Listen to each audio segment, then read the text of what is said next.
어머님이 도대체 도대체 여긴 왜 여기는 왜 오셨어요? 오셨어요? 며느리의 차가운 목소리가 파티장 전체에 울려 퍼졌습니다.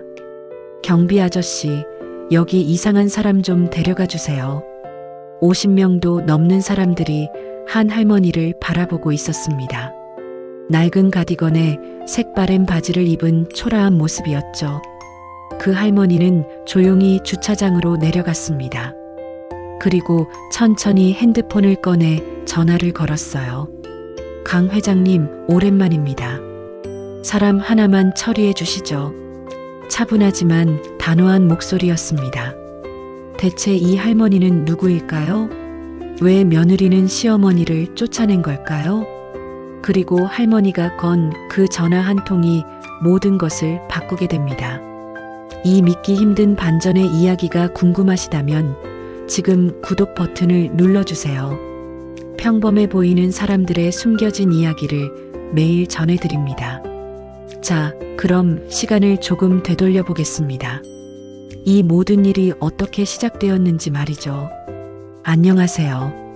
저는 서울 서초구에 사는 67살 한미선입니다. 지금부터 제가 직접 겪은 이야기를 들려드리겠습니다. 저는 지금 낡은 반지하 원룸에서 혼자 살고 있습니다. 월세는 30만 원이에요. 옷은 늘 똑같은 낡은 가디건에 색바랜 바지를 입고 다니죠. 동네 사람들은 저를 그냥 폐지나 주워 다니는 가난한 노인으로 알고 있습니다. 사실 며느리도 그렇게 생각하고 있었어요. 아니, 생각한 정도가 아니라 확신하고 있었죠. 제 아들 준영이는 어느덧 39살이 되었습니다. 5년 전 준영이가 결혼을 한다고 했을 때 저는 정말 기뻤습니다. 며느리 유진이는 첫인상부터 똑 부러져 보였어요. 대성물산에 다니는 커리어 우먼이었죠. 결혼식 날 유진이는 제게 공손하게 인사했습니다. 어머니, 잘 모시겠습니다. 그 말을 믿었던 제가 정말 바보였습니다. 결혼 초기만 해도 유진이는 착한 며느리였습니다. 주말이면 제가 사는 작은 원룸에 찾아와 안부를 물었고 명절에는 함께 음식도 만들었죠. 그때만 해도 저는 행복했습니다. 내 아들이 좋은 사람을 만났구나. 이제 내 역할은 끝났구나 생각했어요. 하지만 그 평화는 정확히 1년 만에 깨졌습니다. 며느리가 임신을 한 거예요. 처음엔 기뻤습니다. 드디어 손주를 보는구나, 할머니가 되는구나 싶었죠. 그런데 그때부터였습니다. 며느리의 태도가 조금씩 변하기 시작한 게 어느 날 저녁 저는 며느리가 임신 중이라 몸조리를 도와주려고 아들 집에 갔습니다. 초인종을 눌렀죠. 누구세요? 인터폰 너머로 며느리의 목소리가 들렸습니다. 나야, 유진아. 어머니. 그런데 이상했습니다. 한참을 기다려도 문이 열리지 않았어요. 어머니, 오늘은 좀 피곤해서요. 다음에 오세요. 그래도 얼굴이라도 보고 가려고. 괜찮아요. 준영 오빠가 다 챙겨주고 있어요. 쾅! 인터폰이 끊어졌습니다. 저는 현관문 앞에 한참을 서 있었습니다. 혹시 제가 잘못 들은 건가? 며느리가 정말 몸이 안 좋은 건가 하는 생각에 그냥 돌아섰죠. 그런데 집으로 돌아오는 길에 아들한테서 문자가 왔습니다. 엄마, 앞으로는 오기 전에 먼저 연락 좀 해. 유진이가 깜짝 놀랐잖아. 가슴이 철렁 내려앉았습니다. 내가 뭘 잘못한 걸까? 며느리를 도와주려던 게 실수였던 걸까? 그날 밤 저는 잠을 이루지 못했습니다. 다음 날 아침 저는 아들에게 전화를 걸었습니다. 준영아, 어제 어머니가 실수한 게 있니? 아니에요, 엄마. 그냥 유진이가 요즘 예민해서 그래요. 임신 중이라. 그래도 며느리 몸조리 도와주고 싶은데 엄마, 유진이가 자기 엄마한테 도움 받는다고 했어요. 엄마는 그냥 편히 쉬세요. 전화가 끊어졌습니다. 저는 핸드폰을 내려놓고 한숨을 쉬었습니다. 뭔가 이상했어요. 며느리가 저를 피하는 것 같았습니다. 하지만 저는 그냥 임신 중이라 예민한 거겠거니 생각하며 넘어갔죠. 그게 제 실수였습니다. 그로부터 2달 후 며느리가 출산을 했습니다. 그런데 저는 그 사실을 출산 3일 후에 알게 되었어요. 아들한테서 문자 한 통이 왔습니다. 엄마, 유진이가 애 낳았어요. 건강한 아들이에요. 저는 그 문자를 보고 울었습니다. 손주가 태어났다는 기쁨보다 3일이나 지나서 알게 됐다는 서러움이 더 컸죠. 저는 바로 병원으로 달려갔습니다. 산후조리원 로비에 도착해서 아들에게 전화를 걸었어요. 준영아, 엄마야. 지금 산후조리원 로비에 있는데 몇 호실이니? 엄마, 지금 오신 거예요? 아들의 목소리가 당황한 것처럼 들렸습니다. 그래. 손주 얼굴 보러 왔지. 엄마, 지금은 안 돼요. 유진이가 아직 몸이 안 좋아서 사람 만나기 힘들대요. 나는 사람이 아니라 시어머니잖아. 제 목소리가 커졌습니다. 주변 사람들이 저를 쳐다봤죠. 엄마, 목소리 좀 낮추세요. 나중에 연락드릴게요. 뚝. 전화가 끊어졌습니다. 저는 그 자리에 주저앉고 싶었습니다. 하지만 참았어요. 사람들이 보고 있었으니까요. 저는 그냥 산후조리원 로비 소파에 앉아서 1시간을 기다렸습니다. 혹시나 아들이 다시 전화할까 싶어서요. 하지만 전화는 오지 않았습니다. 결국 저는 그날 손주 얼굴도 보지 못하고 집으로 돌아왔습니다. 일주일 후 아들이 집으로 찾아왔습니다. 혼자였어요. 엄마, 죄송해요. 그때는 유진이가 정말 몸이 안 좋아서. 괜찮아. 며느리 건강이 제일 중요하지. 저는 억지로 웃으며 대답했습니다. 손주 사진이라도 보여줄 수 있니? 아들은 핸드폰을 꺼내 사진 몇 장을 보여줬습니다. 작고 빨간 얼굴에 아기가 찍혀 있었어요. 제 손주였습니다. 눈물이 났습니다. 이름은 뭐라고 지었니? 서준이에요. 한서준. 서준이 좋은 이름이구나. 엄마, 이따가 집에 오세요. 유진이가 괜찮대요. 정말? 네. 오후 3시쯤 오세요. 아들이 가고 나서 저는 부랴부랴 준비를 했습니다. 손주 선물로 금반지를 준비했고 며느리를 위한 보양식 재료도 샀죠. 오후 2시 50분 저는 아들 집 앞에 도착했습니다. 초인종을 눌렀어요. 문이 열렸습니다. 어서 오세요, 어머니. 며느리가 아기를 안고 서 있었습니다. 그런데 뭔가 이상했어요. 며느리의 얼굴에 미소가 없었습니다. 어머, 우리 서준이 정말 예쁘네. 저는 손을 내밀어 아기를 안아보려고 했습니다. 그런데 며느리가 살짝 몸을 뒤로 뺐어요. 어머니, 아직 애가 약해서요. 손 좀 씻고 오세요. 저는 화장실로 가서 손을 깨끗이 씻었습니다. 거실로 돌아왔을 때 며느리는 아기를 침대에 눕혀놓고 있었어요. 유진아, 내가 안아봐도 되겠니? 어머니, 애가 지금 막 잠들었어요. 깨우면 안 돼요. 며느리의 목소리가 차가웠습니다. 저는 그냥 멀리서 손주를 바라볼 수밖에 없었죠. 내가 보양식 재료 좀 샀는데 삼계탕 끓여줄까? 괜찮아요. 저희 엄마가 이미 해주셨어요. 그럼 내가 설거지라도.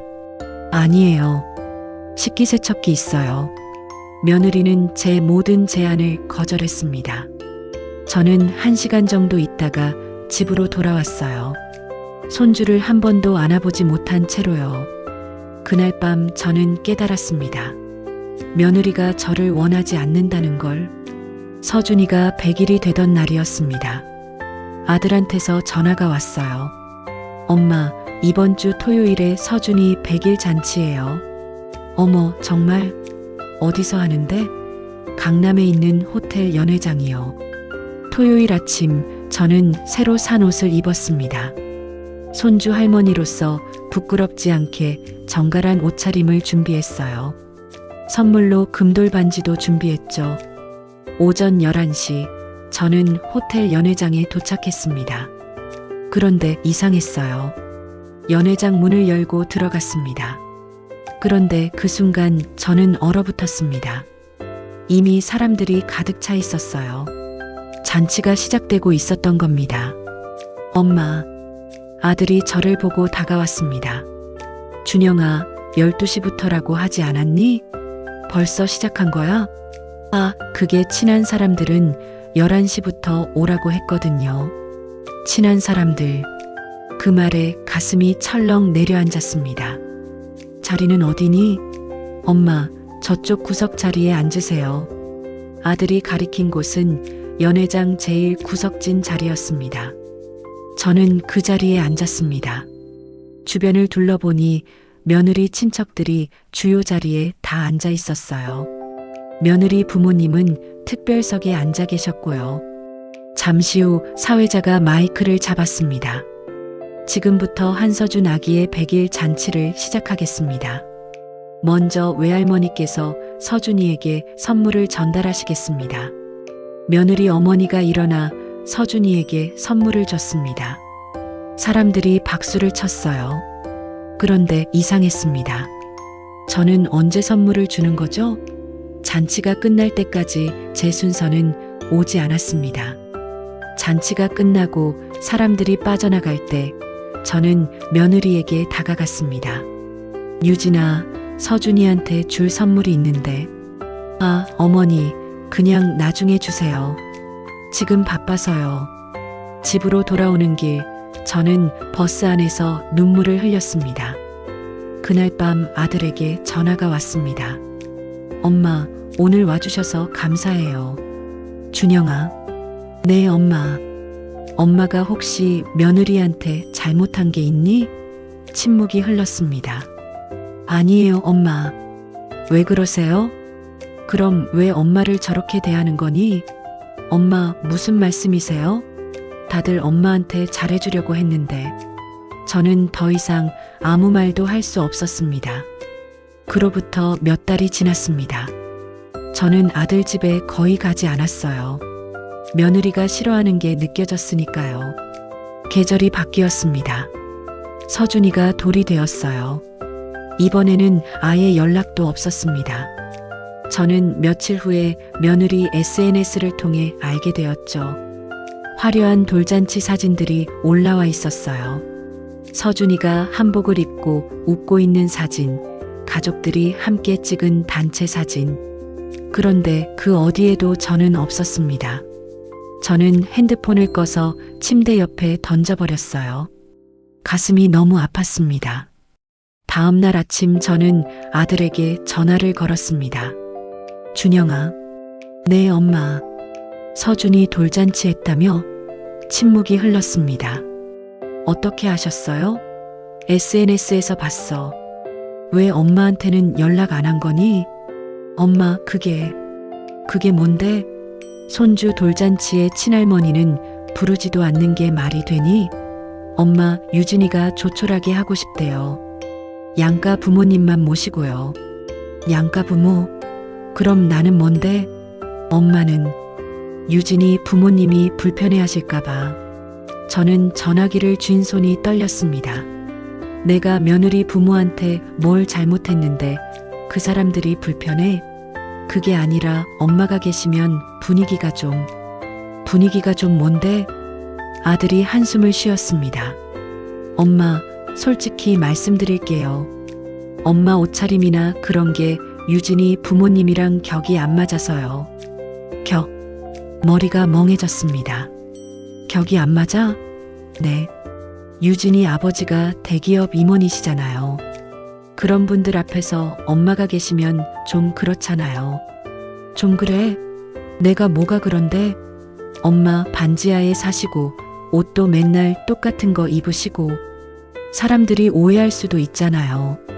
저는 숨이 막혔습니다. 내 아들이 나를 부끄러워하고 있었습니다. 준영아, 너 엄마가 왜 이렇게 사는지 알아? 너 키우느라 내가 뭘 포기했는지 알기는 해? 엄마, 그건 아니, 넌 모를 거야. 넌 한 번도 궁금해하지 않았잖아. 저는 전화를 끊어버렸습니다. 그리고 책상 서랍을 열었어요. 그리고 거기에는 오래된 명함 한 장이 들어 있었습니다. 대성그룹 전략본부 상무 한미선. 명함을 손에 쥐고 한참을 바라봤습니다. 이제 때가 온 걸까요? 그날 오후 저는 오랜만에 옷장을 열었습니다. 제일 안쪽에 정장이 한 벌 걸려 있었어요. 35년 전에 입던 옷이었죠. 꺼내서 입어봤습니다. 약간 헐렁했지만 아직 입을 만했어요. 거울을 봤습니다. 낡은 가디건을 입은 초라한 할머니가 아니라 카리스마 있는 여성이 서 있었습니다. 저는 핸드폰을 꺼내 오래된 연락처를 찾았습니다. 강태민 회장, 대성그룹 현 회장이자 35년 전 제 부하 직원이었던 사람이었죠. 전화를 걸었습니다. 신호음이 3번 울렸습니다. 여보세요? 낯익은 목소리가 들렸습니다. 강 회장님, 저 한미선입니다. 전화기 너머로 숨막히는 침묵이 흘렀습니다. 한 상무님? 네, 오랜만입니다. 세상에, 정말 오랜만이십니다. 어떻게 지내셨습니까? 잘 지냈습니다. 그런데 회장님, 제가 부탁 하나만 드려도 될까요? 말씀만 하십시오. 무엇이든 들어드리겠습니다. 대성물산에 오유진이라는 직원이 있을 겁니다. 과장으로 있을 거예요. 잠시 후 강 회장의 목소리가 다시 들렸습니다. 네, 계십니다. 영업이 팀 과장이네요. 그 사람 인사 기록 좀 보내주실 수 있으세요? 물론입니다. 지금 바로 보내드리겠습니다. 전화를 끊고 몇 분 후 이메일이 도착했습니다. 오유진의 인사 기록부였어요. 파일을 열어봤습니다. 지난 3년간 실적이 평균 이하였고 동료 평가에서도 점수가 낮았어요. 그런데도 최근 승진 대상자 명단에 올라 있었습니다. 저는 다시 강 회장에게 전화를 걸었습니다. 회장님, 이 사람 승진 예정이던데요? 아, 네. 다음 주에 과장에서 차장으로 승진 발령이 날 예정입니다. 그건 좀 보류해 주시겠습니까? 보류요? 네. 제가 직접 확인하고 싶은 게 있어서요. 알겠습니다. 상무님 말씀이시니 그렇게 하겠습니다. 그리고 하나만 더 부탁드릴게요. 말씀하십시오. 다음 주 금요일 이 사람 승진 파티가 있다고 들었습니다. 제가 그 자리에 잠깐 가도 될까요? 물론입니다. 아니요. 조용히 가고 싶습니다. 아무도 모르게요. 알겠습니다. 일주일이 지났습니다. 그 사이 저는 철저하게 준비했어요. 먼저 미용실에 갔습니다. 백발을 정돈하고 단정하게 염색했어요. 옷도 새로 샀습니다. 고급스럽지만 튀지 않는 품이 있는 정장으로요. 거울을 보니 35년 전 그 한미선이 돌아와 있었습니다. 금요일 저녁 7시 며느리의 승진 파티가 열리는 강남의 한 레스토랑 앞에 도착했습니다. 고급 레스토랑이었어요. 유리창 너머로 화려하게 차려입은 사람들이 보였습니다. 며느리가 웃으며 사람들과 이야기하는 모습이 보였어요. 아들도 옆에 있었죠. 심호흡을 하고 레스토랑 안으로 들어갔습니다. 입구에서 직원이 다가왔어요. 예약하셨습니까? 오유진 과장 파티에 왔습니다. 아, 네. 이쪽으로 오십시오. 파티장으로 들어갔습니다. 10명 정도 되는 사람들이 와인 잔을 들고 담소를 나누고 있었어요. 저는 제일 구석 자리로 갔습니다. 아직 아무도 저를 알아보지 못했죠. 며느리가 마이크를 잡았습니다.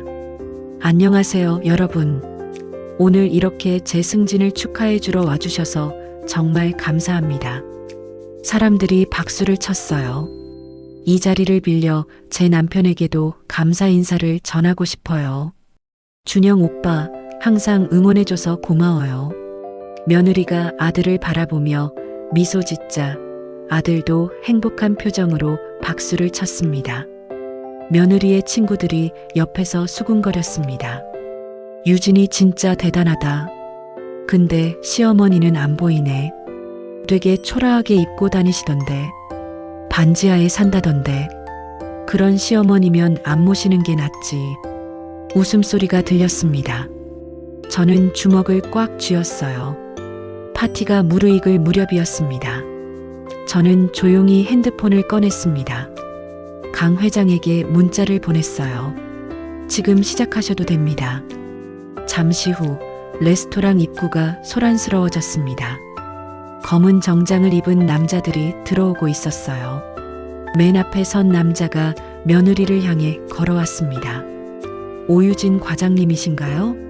네. 그런데 누구세요? 대성그룹 인사팀 차장 이민호입니다.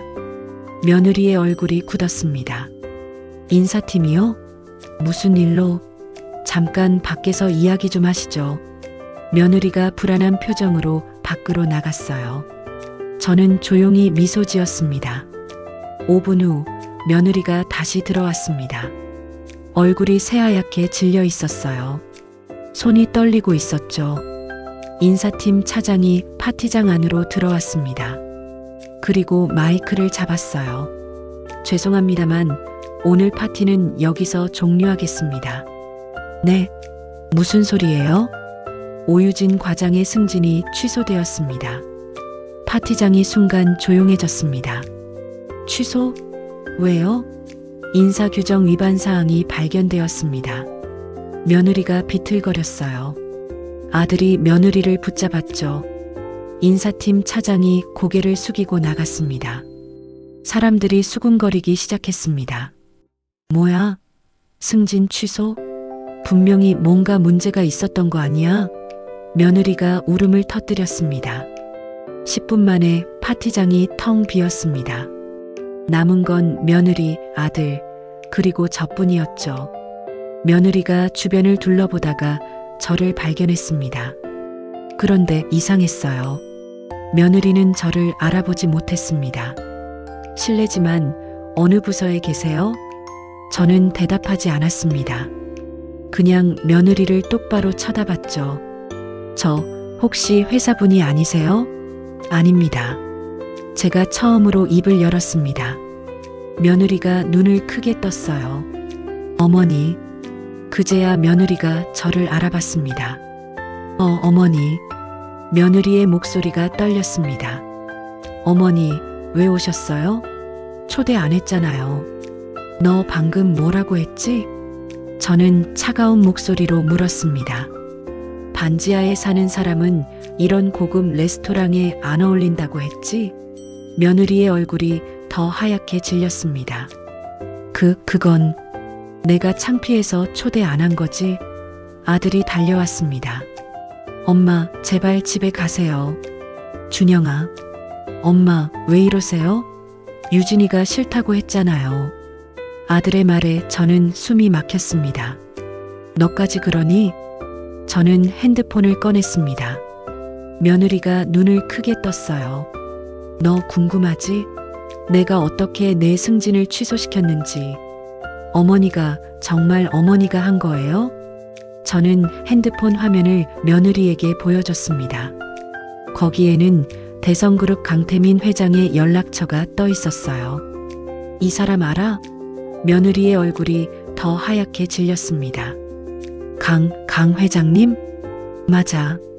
대성그룹 회장님이지. 며느리가 벌벌 떨기 시작했어요. 어머니, 설마가 아니야. 확실해? 너 지금까지 누구를 건드렸는지 알고나 있었니? 며느리가 주저앉았습니다. 바닥에 털썩 주저앉아 고개를 떨구었어요. 어머니가 대체 누구세요? 저는 잠시 침묵했습니다. 레스토랑 안이 너무나 조용했어요. 나는 35년 전 대성그룹을 만든 사람 중 한 명이야. 네. 며느리가 믿을 수 없다는 표정으로 저를 올려다봤습니다. 전략본부 상무였어. 그리고 지금도 대성그룹 주식 15%를 가지고 있지. 거짓말. 월요일 출근하면 알게 될 거야. 내가 어떤 사람을 건드렸는지. 아들도 충격받은 표정으로 저를 바라봤어요. 엄마, 그게 정말이에요? 그래. 나는 너를 키우기 위해 그 자리를 포기했어.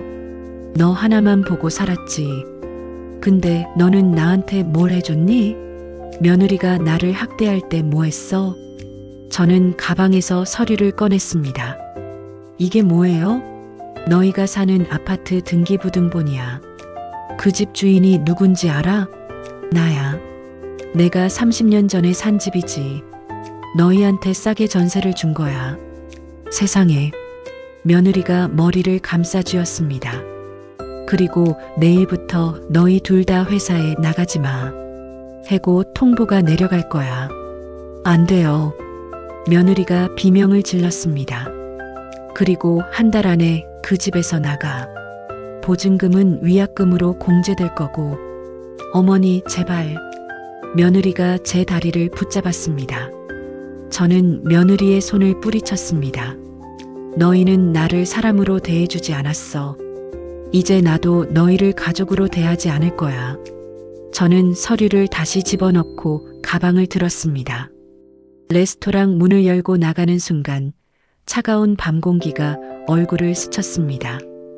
깊게 숨을 들이마셨어요. 35년 만에 처음 느끼는 자유로움이었습니다. 한 달이 지났습니다. 며느리와 아들은 회사에서 완전히 쫓겨났습니다. 아파트에서도 쫓겨났어요. 진짜 가족은 피가 아니라 마음으로 연결되는 거라는 걸 이제야 깨달았습니다.